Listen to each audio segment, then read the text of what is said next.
Hello everyone and welcome back to the Cycle Sea Trade podcast. I'm Research Analyst Trisha Mohite and I'll be your host for today's episode. Today we're diving deep into the fascinating world of maritime shipping markets. And joining us today we have Mr. Sandesh Ghandat. He's a seasoned shipping and commodity expert. So it's always great to have you here, Sandesh. Well, thanks Trisha for having me. I am excited to share some insight on what's happening in the shipping world right now. And you know what? There is certainly a lot to unpack. So let's start with the VLCC segment first. You know, those massive crude oil carriers that essentially function as, let's say, arteries of the global energy trade. So Sandesh, could you tell us what trends are you seeing there and, what's potentially driving the current market dynamics? Well, that's a great place to start, Trisha. You know, the VLCC market, it has been quite a fascinating to watch lately.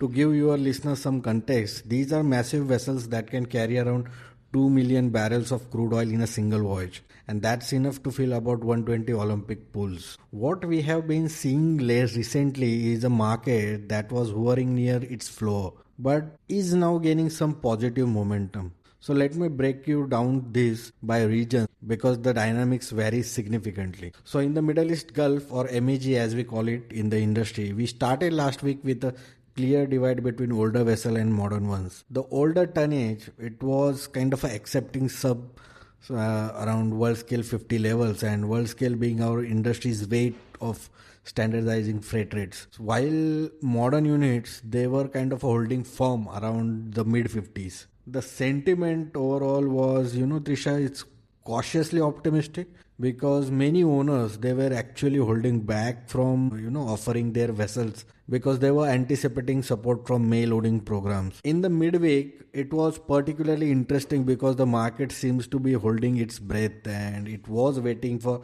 allocation announcements specifically from Saudi Arabia. Now in Saudi Arabia, Aramco's loading program is often a bellwether for the market. Once those Saudi loadings were confirmed, we saw a swift response. And that swift response is what? Inquiry levels rose substantially and it boosting confidence amongst owners. And then these owners started limiting offers for early May steams. So when we moved ahead with the week, by the week's end, the market had firmed up notably. We had an influx of cargoes and owners began pushing back against discounted rates. The rates for, TD2 and TD3C. So these routes increased by 13.2% and 22.24% week on week.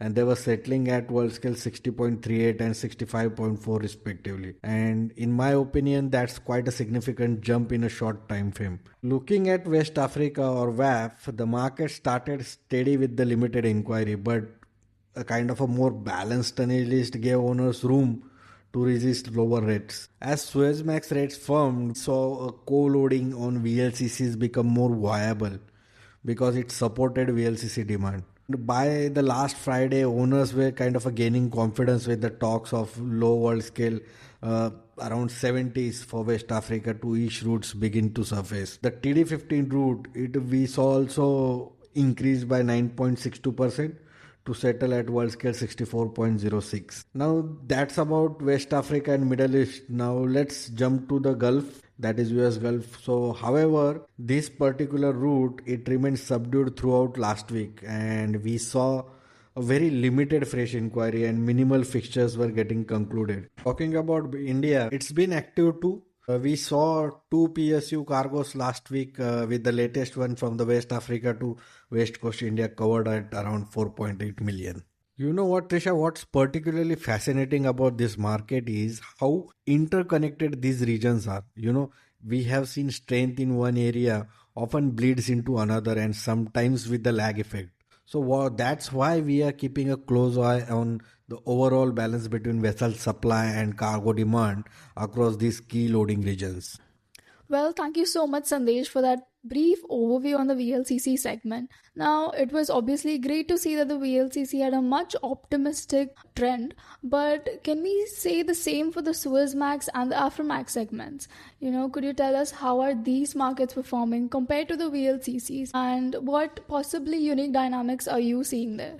Absolutely, Trisha. The Suezmax and Aframax segment, they kind of tell their own unique stories, and they are certainly worth exploring. So these are mid-sized tankers, often serve as a workhorses of the industry. With Suezmax, they kind of are typically carrying around 1 million barrels, and then we have Aframax who carry about half of that amount. Now, starting with the Suezmax segment in the Middle East Gulf, last week began with the stable supported by demand for India-bound voyages from several major Indian oil companies BPCL, IOC, and MRPL. However, we saw a midweek slowdown, particularly due to the public holidays in India, which led to reduced activity. While rumors of Kuwait tender added some speculative interest, the rising tonnage list specifically for longer haul routes raised kind of a concerns of potential softening. Talking about Indian market, Indian PSU quoted 3 cargoes last week, with the latest one from MEG to West Coast India. It covered around world scale 127. Now contrast that with the West Africa Suezmax market. We started on the steady to slightly bearish note, as aggressive CPC fixtures from the Black Sea, or we can say Mediterranean region, briefly pulled sentiments lower. However, we have seen the tight tonnage availability in the West Africa, and it kind of prevented any significant rate erosion. So as the week progressed, rates kind of actually edged upward, supported by the pre-Easter urgency and limited vessel supply. In the Aframax segment in the Southeast Asia, the market held kind of a steady, with sentiments remaining largely neutral. We have seen freight rates for Australia bound voyages. They were consistently assessed around world scale 135, uh, and in the condensate trade from Northwest Australia, the Aframax vessels, they are kind of presenting strong competition, and it kind of limiting any potential support for the Aframax sector in this route. We have a TD14 benchmark. It was decreased by 1.85% week on week, and it was settled around world scale 132.5. Well, thank you so much, Sandesh, for that overview on the crude segment. And just like you mentioned, it's really fascinating to see how all of these markets are interconnected with each other. Now, let's shift our focus to the CPP tanker market. Could you tell us how are these shifting trade flows affecting the shipping patterns? You have touched on a fascinating area of the market, Trisha. The clean petroleum product sector is often considered the lifeblood of consumer economics, directly impacting everything from our daily commute to air travel and manufacturing. PP tanker market has been going through quite a transformation lately. Last week we saw market lose some of its recent momentum, with the freight rates across both LR and MR segments edging lower amid muted demand and cautious sentiment. So let me break this down by vessel size. So first, LR1 rates on the TC5 route, that's 55,000 metric tons from the Arabian Gulf to Japan. It fell by 8.75 points week on week to world scale 130. This pulled down round trip time charter equivalence TCs by around 15.72% to 18,022 per day, which is around 2,448 per day drop. So for context, this is what owners looked at to assess their actual earnings after accounting for voyage costs like fuel. Then we have LR2s, which are, the largest product tankers. We saw an even steeper retreat. TC1 rates, they kind of slipped by 12.22 points, while they conclude on 117.22 points of world scale. And then we have seen earnings, it is arranged plunge by close to $4,500 per day, and it was remained just below $24,000 per day, and that's a kind of a 23.15% slowdown week on week, and that's a significant correction in just 1 week. Now talking about the last and MR segment, which consists of vessels typically carrying around 35,000 tons, they offered no relief either. TC12 benchmark Sikka to Japan, it was dipped by 1.06 points to world scale 140.38. And here also TCs, they cut down to around just below $12,000 per day. But the slowdown was a little bit lower compared to other vessels. It was around 3.36%, or kind of a $388 per day drop. Then we have TC17, another benchmark from Arabian Gulf to East Africa. It had also slowed its strength in a prior week, softened slightly, and they also shed around 3.97 points to reach around world scale 198.93. we know with the round trip earnings also is 4.5%.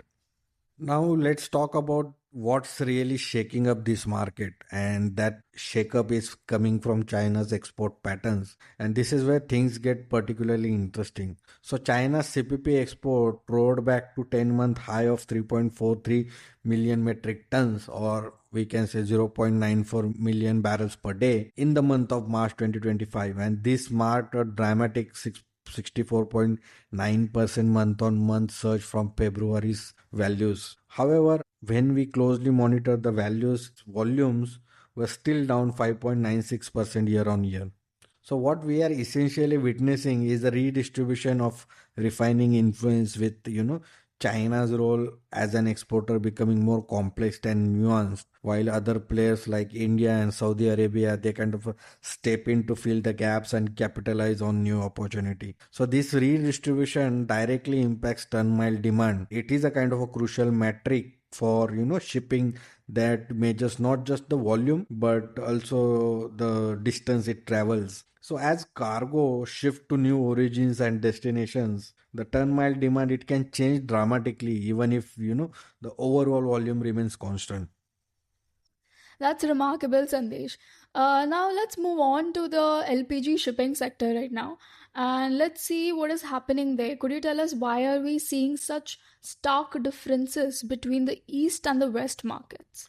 Excellent question, Trisha. The LPG market, it is indeed a fascinating sector with its own unique dynamics. And right now, we are seeing some intriguing regional differences, that tells us a lot about global energy flows. So let's start with the East of Suez market. It is a primarily covers the Middle East and the Asian regions. Just wrapped up a relatively active week last week, and we saw several fixtures getting concluded by Friday with freight rates showing steady upward momentum. So they reached the low to mid piece per metric ton in US dollars on the key route, that is Ras Tanura to Chiba, which connects Saudi Arabia to Japan. So market sentiments in the region is cautiously optimistic. Owners, they are kind of looking to release, May Saudi loading acceptances because it is a catalyst to drive early May inquiries. What's interesting is that Arabian Gulf's position list, that's the list of available vessels in the region. It appears to be balanced right now, and this balance between vessel supply and cargo demand, it kind of create a potential for further firming in rates. Owners, that those are VLGC owners specifically, are particularly eyeing the post-Easter period to gain directional clarity, and they kind of potentially capitalize on tightening tonnage for stronger start to May trading. So it's almost like they are gathering their forces before making their next move. Now, when we look west of Suez market, it covers Atlantic basin and it includes the US Gulf, Europe and West Africa. So we see a completely different picture. This market saw a notably active week last week with kind of a double digit fixtures reported by Friday. And that's the significant volume for this particular sector. The US Gulf position list is kind of a tight, meaning here aren't many available vessels, and we saw a flurry of second half May cargoes push rates on the Houston to Chiba via Panama route, and it kind of up from around $90s per metric ton to $100 per metric ton, and that's the substantial increase in a short period. Thank you so much, Sandesh, for that overview on the LPG sector. I guess with that, we'll wrap up today's episode. And once again, thank you so much, Sandesh, for giving such an insightful overview on each and every segment. Thank you, Trisha. It's been a pleasure sharing these insights with you and our audience. And with that, thank you so much to all our listeners for tuning in. Do not forget to subscribe and share to the Segal Sea Trade podcast. Until next time, navigate safely and stay informed.